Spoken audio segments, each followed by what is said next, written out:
Hi guys, আজকে 29শে মে আমি আমার নতুন ইউটিউব চ্যানেল শুরু করছি। ক্লাস 7 থেকে 12 অবধি সমস্ত অঙ্ক, বিশেষ করে ইম্পর্টেন্ট অঙ্ক যেগুলো পরীক্ষায় আসতে পারে সেই অঙ্কগুলো আমি করাবো।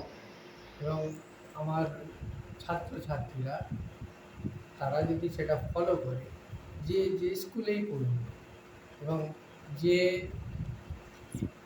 হ্যাঁ, ডব্লিউবিএসই, সিবিএসই বা আইসিএসই যে বোর্ডের আন্ডারেই থাকুক না কেন, আমার দেওয়া অঙ্কগুলো যে কোনো ক্লাসে এবং এমনকি ফাইনাল পরীক্ষায় সেগুলো আসার সম্ভাবনা খুবই বেশি। আর সেগুলো ফলো করলে ছাত্রছাত্রীরা বিশেষ উপকৃত হবে, এই আশা রেখে আমি আমার ইউটিউব চ্যানেলটা ছাড়লাম। যাদের ভালো লাগবে তারা কমেন্ট করবেন, আর লাইক দেবেন এবং সাবস্ক্রাইব করবেন।